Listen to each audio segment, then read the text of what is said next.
शिविर का कार्यक्रम किसी कारणवश नहीं लग पाया। अब जैसे इस बार भी रामगढ़ में तो हम नहीं जा पाए ना, तो जिनकी लड़ाई आप लड़ रहे हैं, जब उन्हीं को कोई लड़ाई नहीं है मुझसे, तो फिर बेगानी शादी में क्यों दीवाना बने। लेकिन क्या इस विवाद के बाद आनंद मोहन के परिवार से कोई बातचीत हुई आपकी?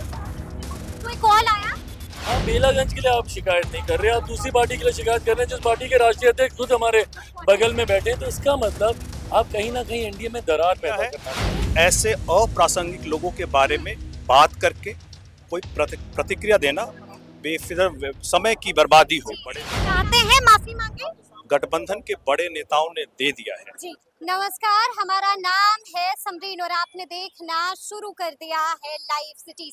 देखिए आज 28 नवंबर है, यानी कि आज लोक जनशक्ति पार्टी का 25वां स्थापना दिवस पूरी धूमधाम के साथ मनाया जा रहा है। तो ऐसे में लाइव सिटीज की टीम भी इस वक्त एलजेपीआर के कार्यालय के ठीक बाहर मौजूद है। आपको हमने दिखाया था कि आज के दिन कार्यकर्ताओं में गजब का जोश है, गजब का उत्साह है और गजब का ही जोश और खरोश दिखाई दे रहा है। देखिए आपको बता दें कि अब से कुछ देर पहले हमने भी सीधी बातचीत की है केंद्र मंत्री चिराग पासवान से। देखिए चिराग पासवान जब सामने थे तो यहाँ पर जिक्र आनंद मोहन का भी हुआ था, जिक्र चेतन आनंद का भी हुआ था और जिक्र राजद का भी हुआ था। देखिए इन तमाम सवालों पर क्या कुछ जवाब दिया है केंद्र मंत्री चिराग पासवान ने, सबसे पहले आप उनको सुनिए। हमसे बातचीत करने के लिए केंद्र मंत्री चिराग पासवान है। स्थापना दिवस के दिन क्या कहेंगे चिराग? बधाई दूंगा अपने पार्टी के हर एक नेता, हर एक कार्यकर्ता को। आज उनकी मेहनत, उनकी लगन, उनके परिश्रम से पार्टी पुनः उस स्थान पर पहुंच गई है जो एक समय में मुश्किल लग रहा था और जो एक समय में हम सबसे छीन लिया गया था। ऐसे में मेरे लिए इस साल के स्थापना दिवस का महत्व थोड़ा और ज्यादा बढ़ जाता है, क्योंकि उसी कार्यालय में मना रहा हूँ जहाँ से पापा ने पार्टी को चलाने का काम किया।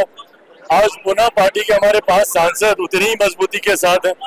पार्टी बल्कि एक कदम और मजबूती हुई। अब तो झारखंड में भी हमारे विधायक है, नागालैंड के साथ साथ, तो चतरा की जीत का उत्साह भी है। 100% स्ट्राइक रेट के साथ हम लोग आगे बढ़ रहे हैं। इन तमाम बातों को लेकर पार्टी में, नेताओं में, कार्यकर्ताओं में जोश है और वो आपको दिखाई दे रहा है। देखिए हमने सुना कि बीते दिन आपकी मां ने बड़ा बयान दे दिया, साफ साफ कह दिया कि देवर पारस ने कभी आने नहीं दिया और आज मैं अपने बेटे का हाथ पकड़ के यहाँ पर आई हूँ। भावुक कर देने वाली बात। देखिए राजनीतिक बदले तो मुझसे लिए जा रहे थे, पर कहीं ना कहीं उसमें प्रभावित मेरी माँ हो रही थी। उन्होंने भी वो दुख झेला जिसकी वो हकदार कतई नहीं थी। मेरी राजनीतिक परिस्थितियों के लिए मेरा परिवार क्यों झेले, ये शिकायत मुझे रही थी। इसलिए मैंने उनसे वादा किया था कि हर वो चीज जो आपने खोई है एक एक करके आपको सब वापस दिला कर दूंगा। और मुझे खुशी है कि कल जब वो आई, बोलती है, मुझे भी गाड़ी में बोल रही थी कि मैं पापा के साथ इसी सर ऊंचा करके ऐसे ही यहाँ पर आती थी। कल आप सबसे भी उन्होंने कहा कि अपने पति के साथ आती थी, अब मेरा बेटा मुझे लेकर आया। आपने सुना आनंद मोहन ने क्या कहा, उसके बाद चेतन आनंद ने क्या कहा है। बात मर्दानगी तक आ गई है चिराग। शिकायत उनको किस बात की है? इमामगंज क्यों नहीं गए? हाँ, शिकायत इस बात की भी है कि 3 मरतबा हेलीपैड बनवाया था हमने शिविर में, वहाँ पर ये बात गलत है। बल्कि जदयू के नेताओं से पूछे, क्योंकि उस वक्त कोऑर्डिनेट जदयू के नेता भी कर रहे थे। भाई उनकी पार्टी से प्रत्याशी थी, कोऑर्डिनेट वो भी कर रहे थे। तो ऐसे में ये कहना कि हम शिविर में कार्यक्रम देकर नहीं गए, ये गलत है। शिविर का कार्यक्रम किसी कारणवश नहीं लग पाया। अब जैसे इस बार भी रामगढ़ में तो हम नहीं जा पाए ना, तो जब इमामगंज को लेकर शिकायत है तो रामगढ़ को लेकर क्यों नहीं भाजपा ने शिकायत की? और आप जिनको लेकर आप शिकायत कर रहे हैं तो वो तो मेरे साथ मंच पे थे। तो जिनकी लड़ाई आप लड़ रहे हैं, जब उन्हीं को कोई लड़ाई नहीं है मुझसे, तो फिर बेगानी शादी में क्यों दीवाना बने? लेकिन क्या इस विवाद के बाद आनंद मोहन के परिवार से कोई बातचीत हुई आपकी? कोई कॉल आया? लेकिन राजद आपको लेकर बड़ा सॉफ्ट हो गया है। तेजस्वी के तमाम नेता कह रहे हैं कि चिराग के साथ गलत हुआ है, माफी मांगे आनंद मोहन। देखिए आप अपनी बातों को रखने का एक तरीका है। अगर शिकायत थी और आप अपने आप को गठबंधन में मानते हैं, एक बार फोन करके पूछ लेते क्या कारण है। बट ये सारी बातों को सिर्फ मीडिया में एक गलत दृष्टि से दिखाना, भाई आपकी चिंता तो आपके अपने नेता के लिए होनी चाहिए ना। अगर आप जदयू में हैं तो भाई आपको तो ये चिंता होनी चाहिए, अगर हम बेलागंज नहीं जाते जहां हम गए थे, मनोरमा देवी, हाँ मनोरमा देवी के लिए, वो जीती भी हैं, आप बेलागंज के लिए आप शिकायत नहीं कर रहे, आप दूसरी पार्टी के लिए शिकायत कर रहे हैं, जिस पार्टी के राष्ट्रीय अध्यक्ष खुद हमारे बगल में बैठे हैं। तो इसका मतलब आप कहीं ना कहीं एनडीए में दरार पैदा करना चाहते हैं। एनडीए में दरार पैदा ये करना गलत चाहते हैं। सोच है। अच्छा, ऐसा लगता है कि छोटे भाई और बड़े भाई यानी कि तेजस्वी और चिराग में सब कुछ ठीक हो गया है, आप पर उंगली उठी तो दर्द उनको हुआ है। देखिए, ये ऐसे परम्यूटेशन कॉम्बिनेशन बहुत बनाए जाते हैं, मेरे रिश्ते तुरंत जोड़ दिए जाते हैं इस दल से उस दल से। मैं इस बात को स्पष्ट तौर पे कह चुका हूं कि जब तक मेरे प्रधानमंत्री आदरणीय नरेंद्र मोदी जी हैं, मेरा समर्पण पूर्णतः उनके लिए। मुख्यमंत्री नीतीश कुमार भी पहुंच रहे हैं, मुख्यमंत्री भी पहुंच रहे हैं। मेरी जानकारी में है ये, पर कितने बजे और ये मुझे अभी तक आप चाहते हैं, आखिरी सवाल है, कि आनंद मोहन माफी मांगे? नहीं। किस बात के लिए मांगे? उन्होंने अपनी सोच रखी, हम लोगों ने अपनी सोच रखी।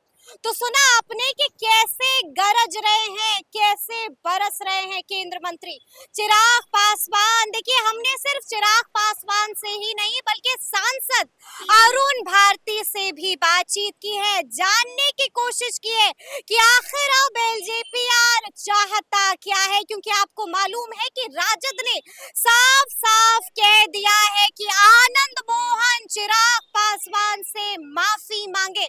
क्या कुछ कह रहे हैं अरुण भारती, उनको भी आप सुनिए। बातचीत करने के लिए जमुई सांसद अरुण भारती है। सबसे पहले बहुत शुक्रिया बातचीत के लिए। बहुत बहुत धन्यवाद आपका। जी भारती जी, हमने देखा कि आप तो आज खूब दहाड़ रहे थे, साफ साफ कह दिया कि जिंदा कौम के युवा नेता हैं चिराग पासवान। निशाना किधर था?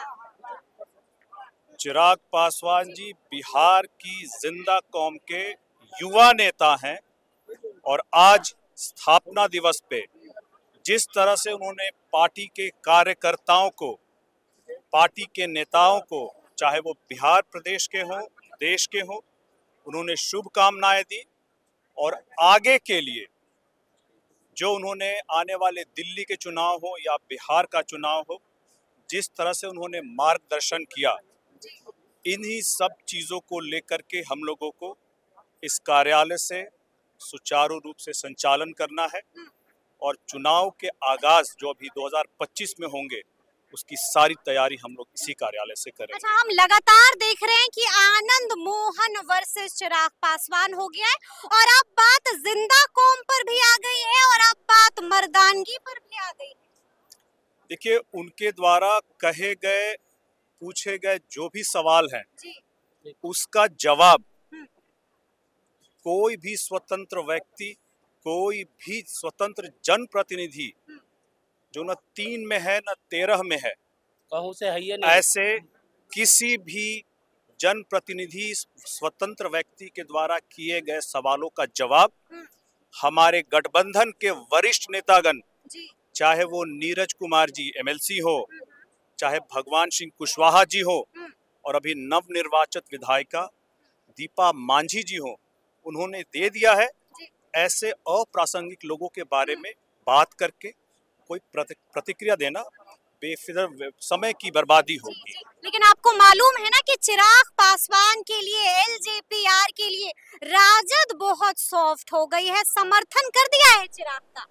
देखिए, हम लोग जनप्रतिनिधि हैं, जिस समाज से आते हैं, जिस बिहार की जनता से जो हमें चुन करके भेजती है, अगर उनको कोई कष्ट होगा तो एक जनप्रतिनिधि के तौर पे और सरकार का हिस्सा होते हुए आपको उन चीज़ों को एक सकारात्मक तरीके से सरकार के सामने रखना होगा, चाहे वो मुद्दे विपक्ष के हों, चाहे वो पक्ष के हों, ताकि सरकार उसका समस्या का समाधान निकाल सके। राजद वाले कह रहे हैं कि आनंद मोहन माफी मांगे, आप भी कहिएगा कि माफी मांगे आनंद मोहन।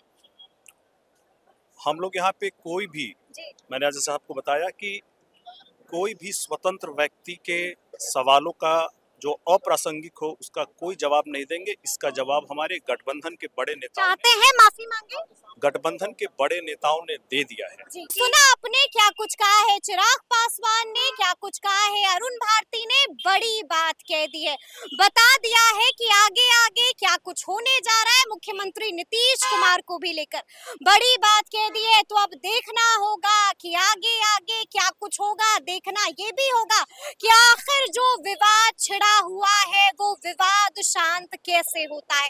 तो फिर ये पूरी बातचीत आपको कैसी लगी है कमेंट करके हमें जरूर बताइएगा। तो ऐसे तमाम अपडेट्स के लिए बिल्कुल ऐसे ही हमारे साथ बने रहिएगा और देखते रहिएगा लाइव सिटीज।